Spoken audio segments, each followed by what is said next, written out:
It is impossible to predict what the U.S. military will do because they follow no known doctrine. If score is not a thing that I'm looking at, or would that be that I should look at, and where can I get that knowledge? I didn't need there to be a score.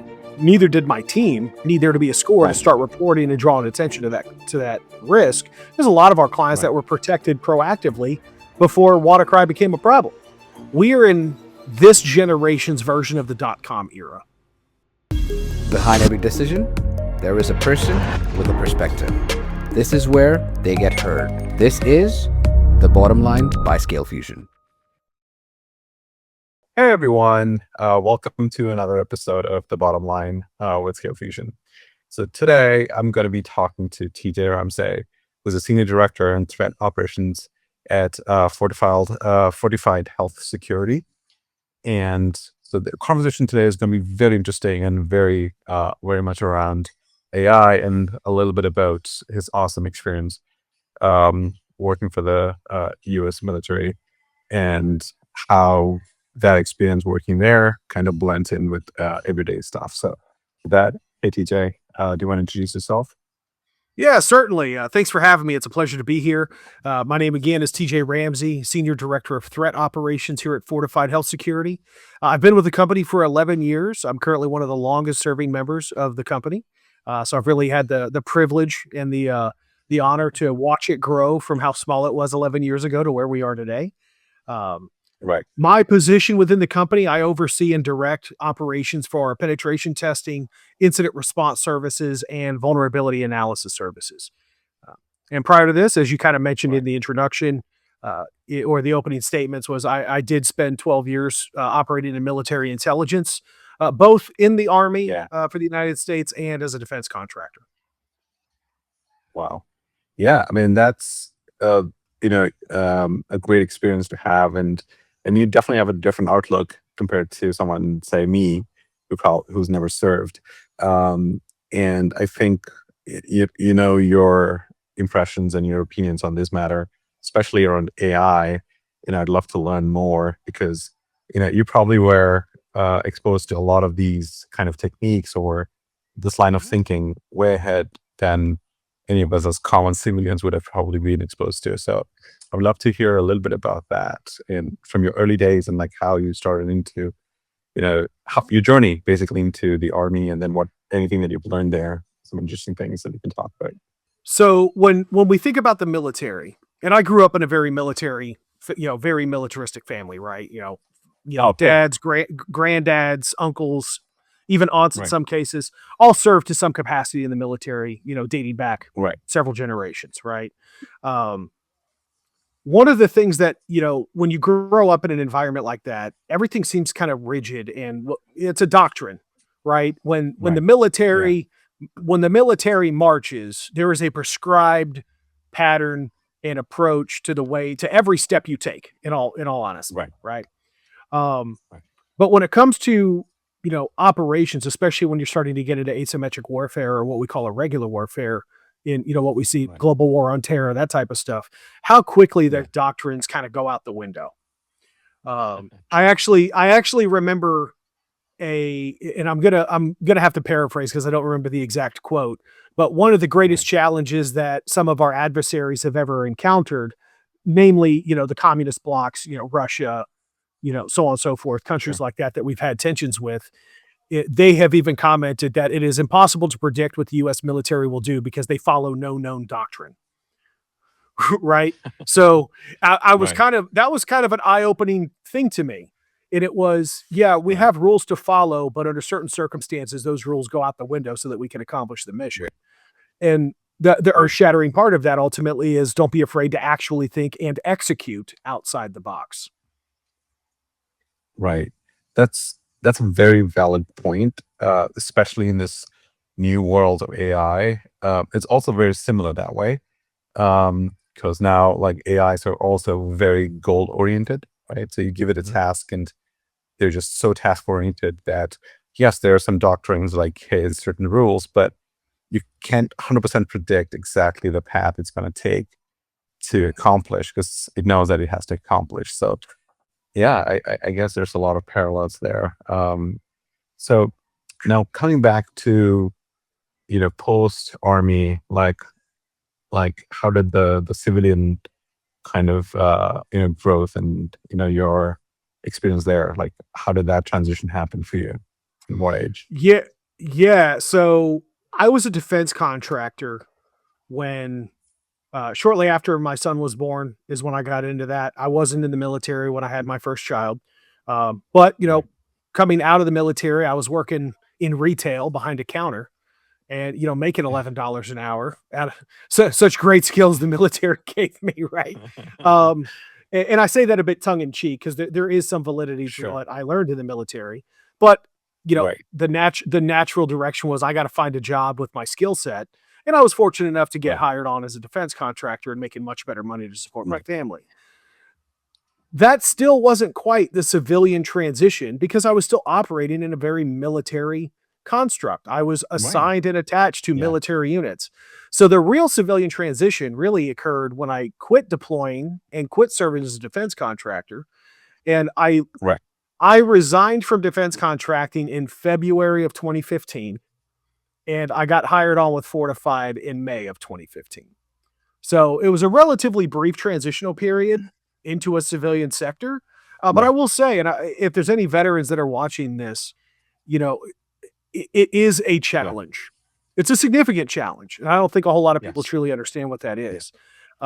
Because Right. civilians operate on a different wavelength than people in the military, right? Even if 100%. we take away the whole, rigidity to doctrine and the adherence to following the rules and stuff, there's a lot of people in the civilian Right. sector that don't move with the same level of intent that military members do. Like Right. you give a military person a task, there's a high probability that thing's going to not only be done on time, but very likely ahead of schedule because they Yeah. do exactly what they're told to do when they're told to do it. And I still have Right. a lot of those same habits. Right.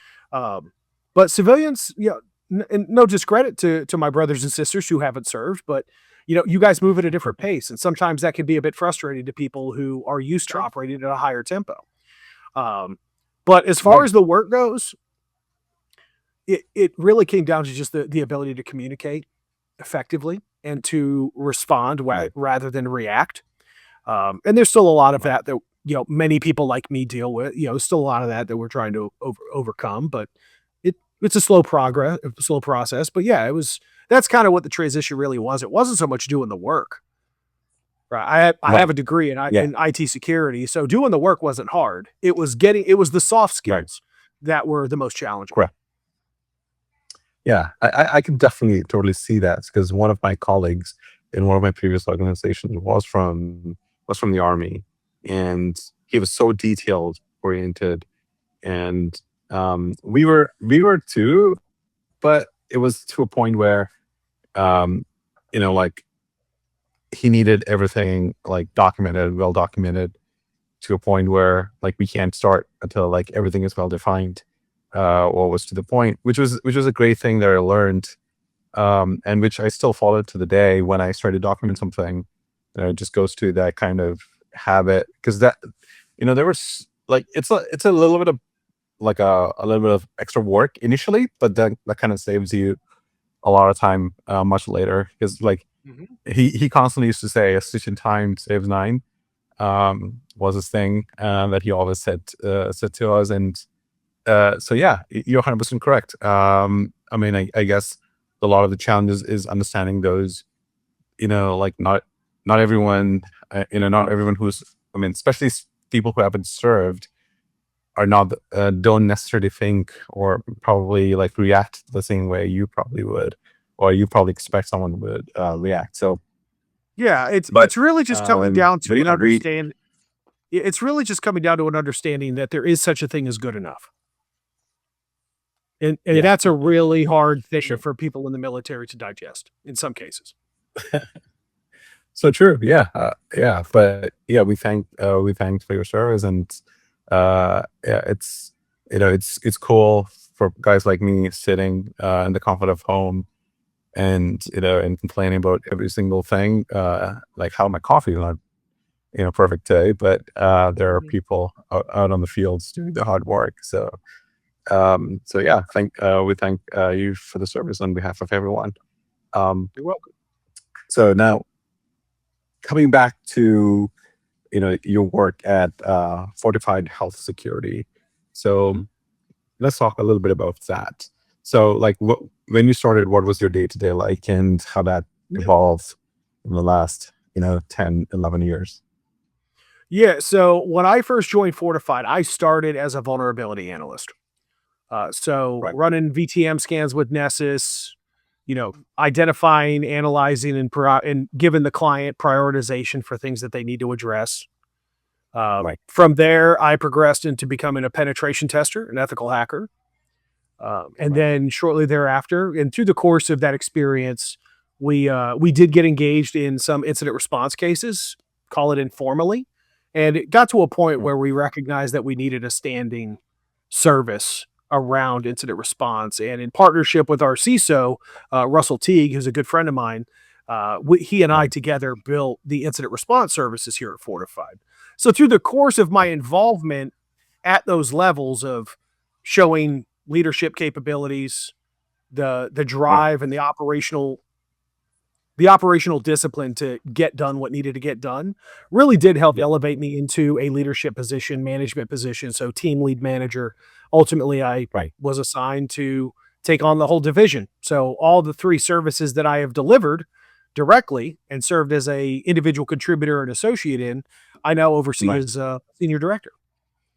Yeah, I mean, I guess so. You probably have a very hands-on experience in all these roles because you probably started them each. So I think who better to lead than you, for sure. So I'm interested about the experience where you mentioned about vulnerability testing and stuff. So like how, because especially because I was part of a fun group of debate that we had. I saw on LinkedIn, and then which I kind of pitched in was someone was talking about how the NVD, the CVE information that gets published, um, and like sometimes there are different sources, and sometimes they have different rankings. Sometimes you have higher scores, lower scores, and how like waiting for these scores even to be scored, like some of these vulnerabilities to even be scored, is too late sometimes because like now things are moving at a pace where like you can't wait days. Like previously, like some of these vulnerabilities were like open for like 120 days, like maybe 90 days or something. So now there's actually that window is coming down. So I would love to get your thoughts on it. Like when you started, like what was that like? So when you found a vulnerability and then like how, like what were the different sources you were looking at and things like that?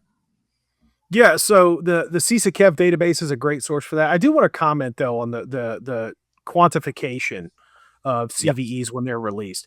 I've never seen an issue with the speed to scoring on a sure. CVE. It's usually by the time you are seeing the CVE, there's a high Right. probability that there's already a score assigned to it, right? Right. This where the skill comes in effectively negating that reliance on such a score is just a knowledge and awareness of exactly what it's targeting. Right. So if I see that a vulnerability is associated Yeah. with, let's call it a layup protocol in the hacker space, SMB is a great Right. example, right? MSO Sure. 867, probably one of the most prolific and popular Yeah. uh, vulnerabilities to exploit as an ethical hacker, at least back when I was doing it more actively. Um, Right. it was a critical vulnerability that led to remote code execution and over the SMB protocol. You start seeing similar protocols with similar outcomes. Yeah. Um, while my memory escapes me, when MS 1710, the Eternal Blue line of vulnerabilities came out, we Yes. were successful in identifying it as a significant risk that we started telling our clients, and this was before the association with the Eternal Blue X or the Eternal package of Right. exploits that were released for us shortly thereafter. So I didn't need there to be a score. Neither did my team need there to be a score to Right. start reporting and drawing attention to that risk. There's a lot of our clients Right. that were protected proactively before WannaCry became a problem. Yes. So it comes down to the score is the score. Yeah. At the end of the day, you have to be knowledgeable enough in what that vulnerability truly means before you can start Yes. exploiting it. So that is an important point. because one of the conversations that I was talking about is exactly that. Is everyone relies on the score to say, oh, okay, it's probably a 4. There's some odd sense of comfort there. Something that says, oh, it's not highest critical, dictionality is low. But like you said, like score is just a number, and the score is a score.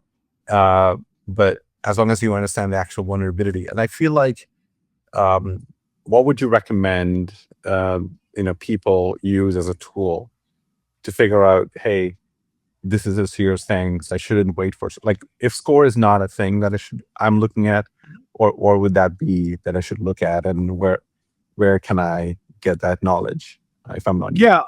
Yeah, that's a great question. Knowing how it's being used, right? So the CISA KEV database, or the known exploitable Yeah. vulnerabilities database, I don't care if it's a critical, a high, a medium, or whatever. Like, so Right. absent score, I know that there is record of these particular vulnerabilities being exploited in the wild, Mhm. and start there. Like, if you've got nowhere else to start somewhere, and that's a good place to do it, right? Right. Uh, Yeah. and it's really from just immersing yourself in the data. No one comes out and tells you, "Hey, this is critical." That's where the analysis piece comes in, right? Right. And I think eventually AI will get to a point, not to get too far ahead of ourselves, but I think AI will eventually get to a point that would help actually replicate that speed to identification of a serious issue that needs to be addressed. So, Right. Cool. I mean, yeah, I think people would agree with you. At least in the conversation that I was having, was exactly like people were pointing out, is don't worry too much about the actual scores, because scores kind of give you a false sense of security, or like a false sense of urgency, wherein like the actual is worrying about the actual the tactic. It could be, if it's a remote code execution, then yeah, you have to, like, things have to be looked at quite at an urgent pace. So I guess that's thank you so much for that. So you briefly touched on AI a little bit. So let's talk about that.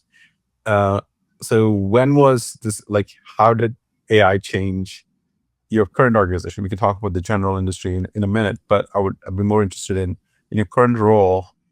How did AI impact the different departments that you manage today? yeah, so at my level, AI's had the biggest impact in our ability to expedite research. So Right. traditionally, you start with a vulnerability or a risk, you start researching it. Maybe you're pulling up news articles, you're pulling up all these different government organizations, the CVE database, all this other stuff, right? Well, with something like Mm-hmm. AI, I can put in one prompt and say, "Hey, tell me everything you know about this particular CVE and or vulnerability scanner plugin number," and it Yeah. can retrieve and summarize a bunch of the key things from multiple sources in the time it would take me to go find one of them. Right. So it definitely enriches the research that we're able to do, and the thoroughness and completeness of the picture that we're presenting to our Right. clients to justify why it's prioritized the way that it is. That's been the Cool. biggest influence right there. Yeah. So like, so how do you reckon, the whole hallucination problems that some of these AIs might have, where, like, especially when if it is summarizing an article, like Mhm. it is decent because it has a kind of guardrails in terms of, like, hey, you're taking A and then you're converting that into, like, you're synthesizing that into B. But Mhm. if you're just asking, if people are using AI in the sense of, like, hey, what happens in remote code execution? Like, how do I stop myself? So it's an open-ended question where it's a good chance Mhm. for that to hallucinate. So how would you deal? Like, what would your recommendation be for people who are trying to ask AI to help with things?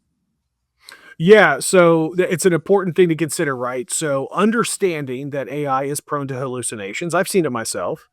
Right. It requires, and I sincerely hope that people who are implementing AI tool usage in their day-to-day lives, or even in a professional manner, are recognizing that that is a potential risk. It Right. cannot be blindly trusted. But how do you Right. differentiate between what can be blindly trusted and what can't? Yeah. That requires the Mhm. skill. I'll give you an Right. example. So when I was in military intelligence, there was a we'll call it a product that was released that was touted as being able to replace effectively my job, the all source intelligence analyst. Right. Now, what this particular tool was doing was it was aggregating reports and other intelligence information from a database that was effectively managed from everyone that had an account. So when I'm trying to study a terrorist cell that has, it's a very common name, but a Muhammad was the identified individual, right? Right. As you might imagine, in Southeast Asia, there's quite a few people with that. It's one of the it's the most common name. Like if you have to randomly pick a name, it's probably that. So exactly my point. So if I'm looking at Muhammad and I'm trying to do some research on this particular individual, and I know him to operate exclusively in the province that I'm focusing on. Well, if there's another Muhammad, which we can guarantee that there is, in another region of the country, right. If someone tags that individual on the other side of the country as being the guy that I'm looking at in my province, that's a hallucination. It's just human induced. So if I were to run the query in that tool, it could be what we now know to be, or believe, what we currently label as an AI hallucination.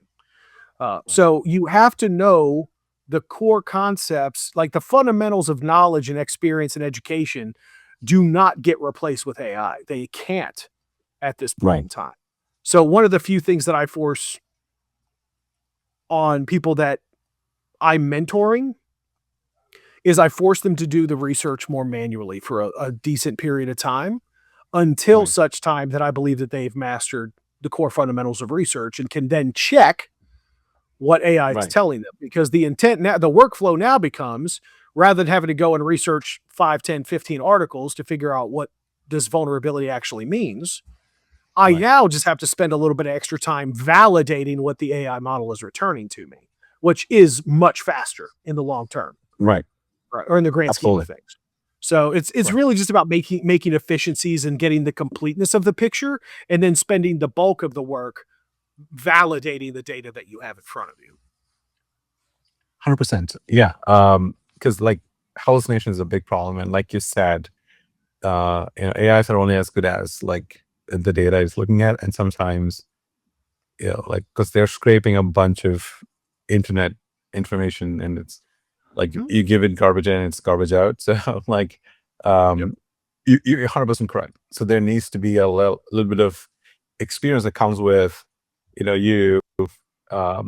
like for example, like AI coding tools have kind of democratized it a little bit, like people who can code now, right? But at the same time, if you don't have some basic understanding of the coding, like you're blindly trusting AI with the code that it gives you.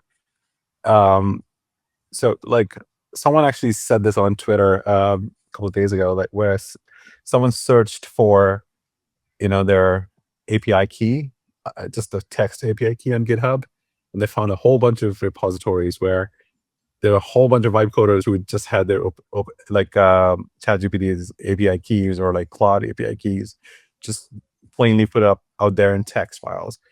Again, part of that is that they're not developers by trade. So while it's great, so there needs to be some level of check. So which is why anyone say like, hey, it's gonna take my job away, which is like there might be some truth to that in the future, but I feel like there's also a lot of opportunity right now. Is, hey, you might like, if you know how to leverage AI, I think it's going to be a tool rather than a thing that replaces you. Because like, I think a smart person with AI is actually better for your organization than pure AI replacing that person, because I feel like that's not a recipe for success just yet. Yeah, I also think that, I can't remember specifically, but I do remember seeing some type of a headline where a company replaced a bulk of its coders and software developers with Agentic AI, and very quickly thereafter recognized that that was a poor choice and ended up rehiring everybody that they dismissed because, to your point, they tried to outsource the skill, knowledge, and experience of the software developers to less experienced, knowledgeable, and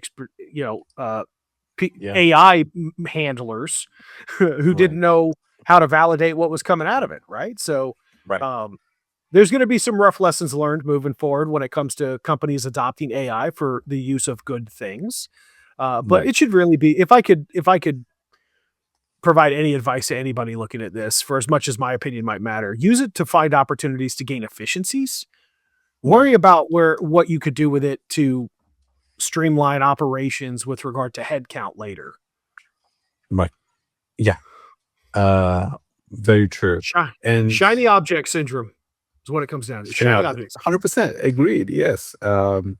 Because we always, like, especially in product team, which I'm part of, we are usually bit by the shiny object syndrome a lot, because like we as product managers would love this new thing, and same thing with the developers per se. They always want to work on the new thing.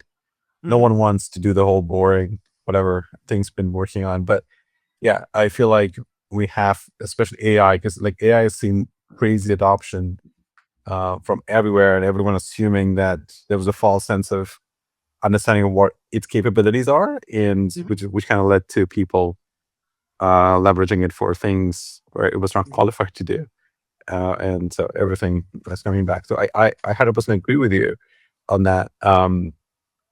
So like on that note of AI, so let's focus on AI within the security realm, right? Where some of the challenges that I see in this endpoint space that we are in is that now everyone is running an AI model or like some kind of an agentic bot on their local machines.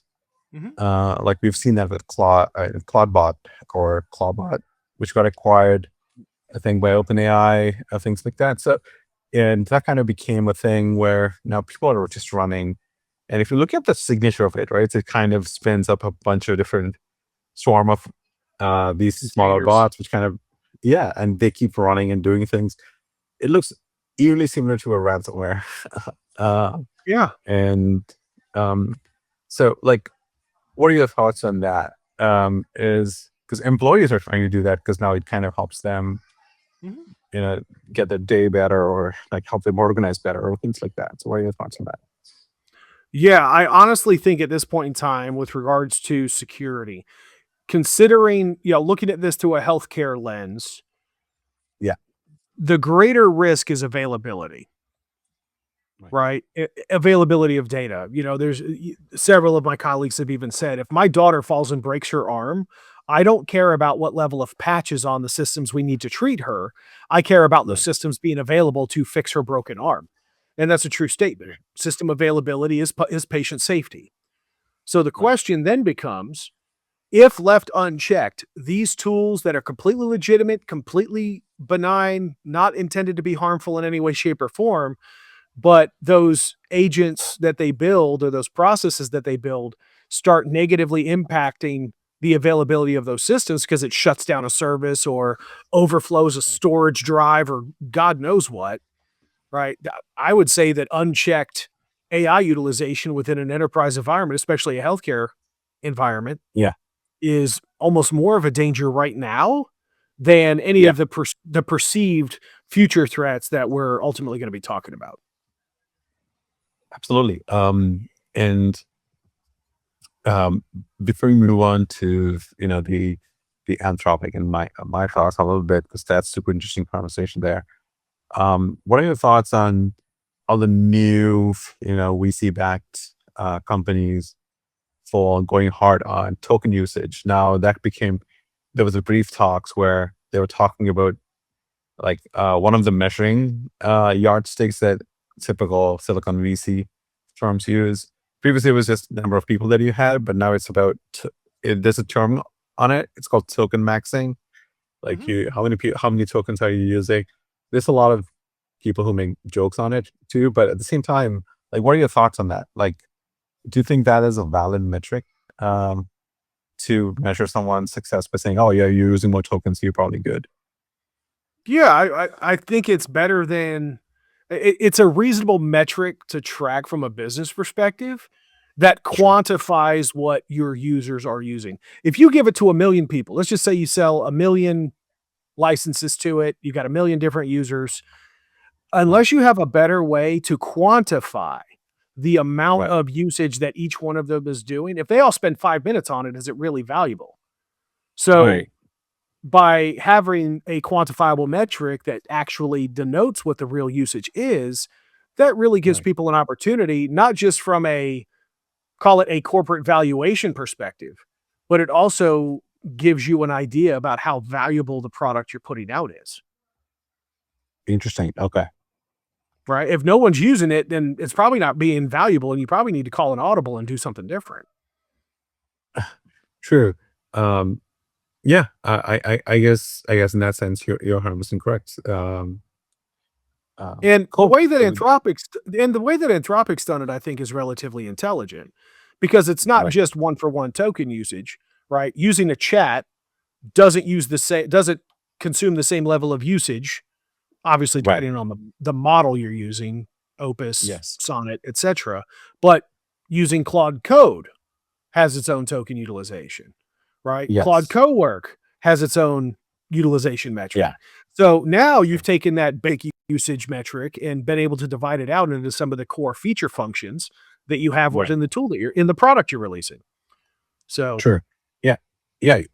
In that sense, you're probably right. Because like me asking it an open-ended question in chat and measuring my number of consumption of tokens is not the same thing as me actively using Claude Code to do something more productive. Because I think that token usage is probably more valuable than in some other instances. So you're probably right. So there has to be not purely just the usage, but some of the context to it. So I guess. I think Um, where I think where it does present a challenge though for companies like Anthropic is it makes it more difficult to participate and make use of the enterprise level licensing yeah. because it's token based. And the Yeah. pricing model at an enterprise level is significantly different than a personal utilization license. For sure. So Yeah. I think that that's going to be a hindrance to an extent. It's at least Right. going to present a pretty significant barrier to entry with respect to cost, right? Right. Because if I'm using it at an enterprise level Yeah. and I want to gain efficiencies with across the company, but it's going to Right. cost me an additional 100 grand, $1 million a year, is the Right. level of efficiency that I'm getting out of it worth that cost increase? Yeah. So it's a double-edged sword in my opinion. There's I get why they did it. But Yeah. I think here's what I think we're still seeing. This is where I think we're at. We are in this generation's version of the dot-com era, Mm. right? So if you look at the late 90s Right. when we had the Yeah. dot-com rush, everybody and anyone had a dot-com business website. Well, For quite a sure. few of quite a few of those fell through and didn't survive. Right. And then you had the strongest players rise to the top, and now they become household names. There is not a single person on this planet that doesn't know what Google is, Right. right? I guarantee you there's not a whole lot of people that remember what Ask Jeeves is or Netscape Yeah. or any of these other like web browsers and stuff that we use. People aren't even Yeah. really using AOL or Yahoo anymore. Yeah. So Yeah. I think we're going to see the same thing just from a call it an economic level or an industrial Right. level. We're going to see a couple of these top players rise to the top and kind of take over the environment or the Yeah. industry. I, yeah. I love how you kind of referenced the dot-com era, because I think it's very much like that now. Just Because just I dating think myself. I mean, same here. But I like 'cause some of the names that you mentioned are the names that I haven't heard in forever. Like Netscape would be another one of those names that people haven't heard recently. But like that kind of brings to the point of like the newer generations. When the Google started doing AI summaries like in their Mhm. chat, because one of the most profitable products for Google is actually their search. That kind of powers everything every other little bit of project or fun experiment that they do under Alphabet. But they're fundamentally kind of changing that, like the ranking to now just say AI summaries. Because if you search for something, it's giving you the answer, so you don't have to necessarily click anything. So it kind of it's kind of changing, you know, the business for a lot of these websites too, right? I was I was listening to it on a podcast where they were talking about how the traffic is no longer coming from Google, right? People are not searching for a website and then to their website. So traffic isn't feeding from the Google. So then what, right? So how do we just survive in this new era? So yeah, I feel like AI would become a way for people to, because I feel like, my niece, she's into her teens now, and she doesn't search on Google. Like, she only searches on TikTok. Like, TikTok is her search engine. So she searches for something. There's usually a video of someone explaining what the same concept is.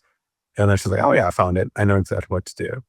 And I feel like I'm too old to even understand TikTok. I'm not going to pretend that I do. That concept is super alien to me, but yeah, like, things are changing. And I feel like, her thing is like, everyone chats with AI now, and, people are making relationships with AI, which I don't know how far that's going to be, very healthy, for young people. We're just, just searching things and falling in love with AI. We could have a whole separate episode on the influence that social media has had to our detriment in human society as a whole. But again, that'd be a topic for another. We could go on forever on that one. Yeah. So to your point though, and this kind of harkens back a little bit to what we were talking about before, as far as like AI replacing people in the workforce. Right. I don't necessarily see that materializing as much as we think it might. I think at some point it will. Let's be very clear. Right. At some point. But what I think we will see first is we will see not necessarily the people being replaced today by AI, but those people being replaced by people who know how to use AI better than they currently do, right? Like, our generation, we grew up before the internet. We know what life was like when you had a landline phone, you were playing outside, you were doing all this stuff, and then we were adopted into the internet. Like, we were around when that first emerged. But now there are, my son, who's 17 now, can run through the internet like way better than I can. Because he was born with it. He was born with it. Right. At the same time, though, what he didn't have was the soft skills, where I told him, I was like, you will not do anything in school related to AI without you researching it yourself. Like, it's a parental responsibility.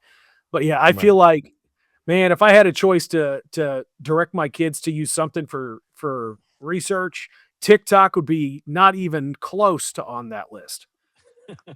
You want to talk about AI hallucinating? How about the power of stupid people in large quantities?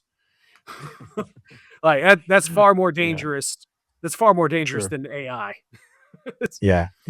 I couldn't agree more. And I would, we should definitely do a special talk only on the influence of social media, and how that goes, because I have a lot of opinions on that too, and I think mine is not too different from yours, but that's for another day. So let's talk about Mythos, because like there's a lot of talk about Anthropic's Mythos, and very recently they kind of talked about like Mythos kind of finding a vulnerability that no one found for the many years, and then doing a guarded release of Mythos to fewer section of people, just because it's super dangerous. So love to hear your thoughts on Mythos, and where do you think how do you think that's impact what that impact is going to be on the industry on a whole, and especially in healthcare?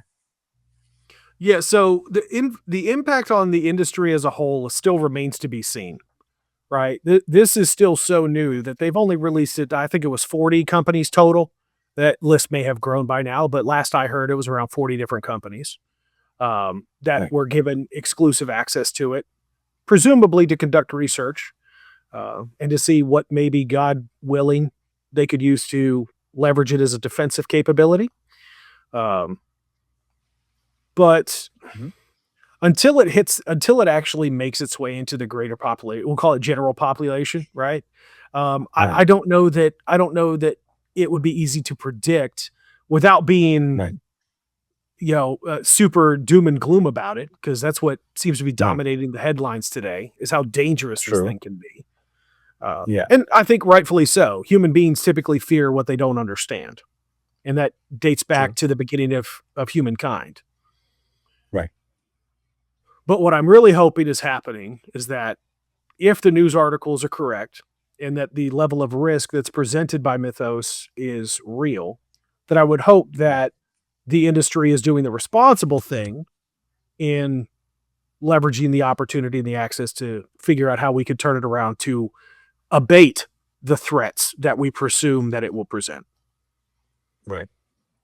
So it's interesting times that we find ourselves in. True. And while I like to believe that like the hype around Mythos, because like they've kind of, or rather the testimonials that are coming from the companies that they've exposed it to, like if you were to believe that, and let's just say we do, I feel like it's probably one of the more responsible things to do, I guess, is don't put something out there that you don't know the extent to it, because there's always a bad actor out there. And like you should always know, the limits before, things are put out there without like having the proper guardrails. So while the doom and gloom could be,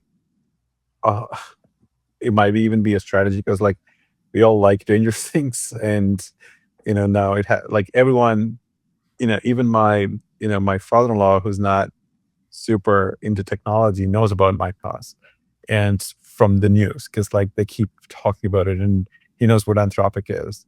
So I feel like in some ways it is kind of doing their job, but I 100% agree with you that my hope from Mythos is we at least get the tools to actually help remediate and kind of build some kind of remediations for some of the vulnerabilities that we currently have and things that we already know of.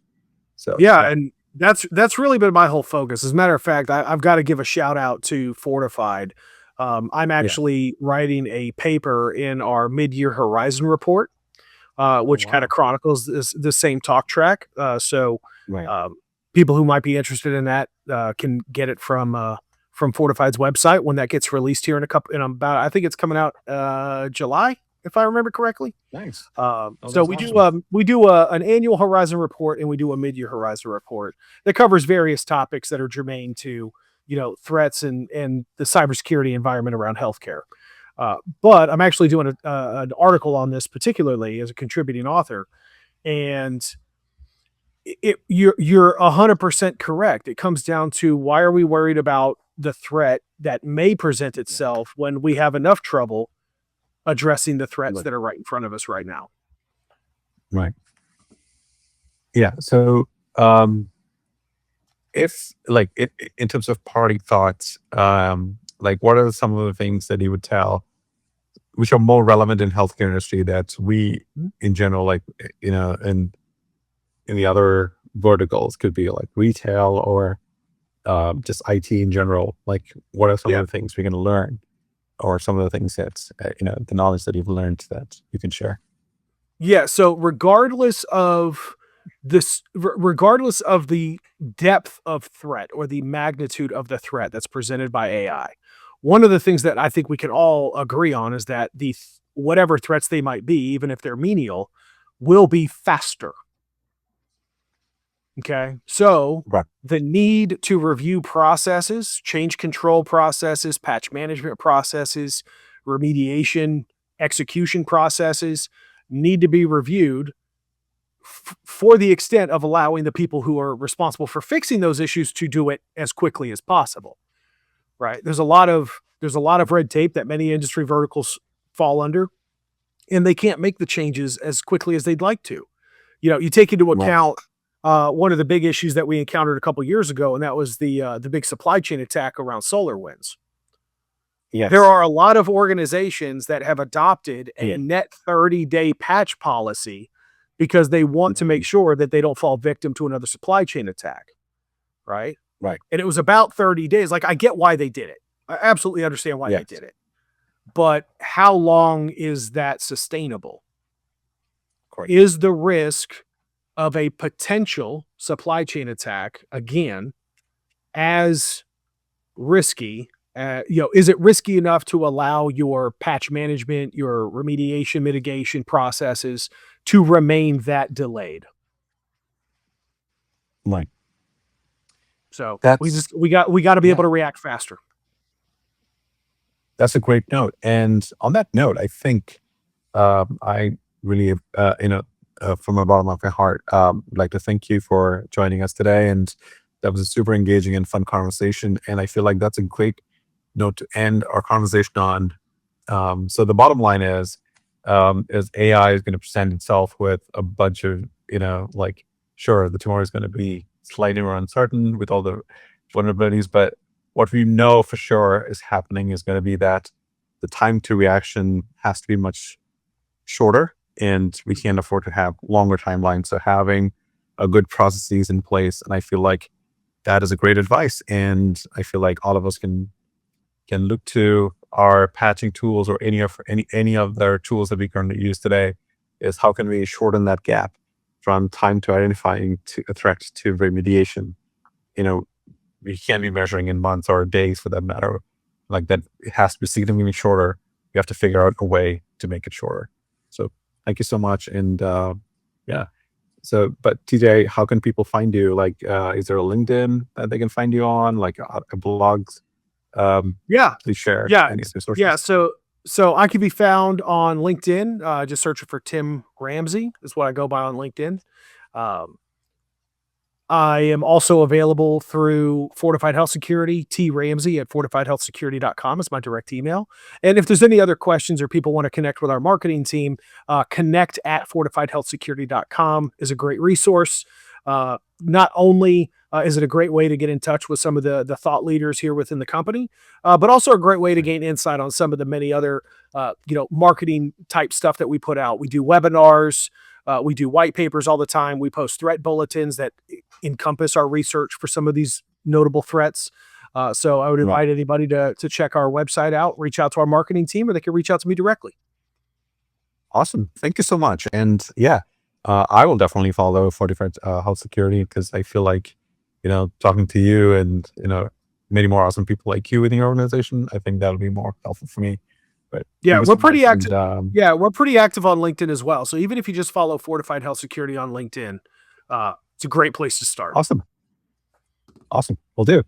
Thanks, TJ. I appreciate it. And once again, thank you so much for everything you did and everything you do. Take care. You're very welcome, man. Thank you for having me. Of course. Bye.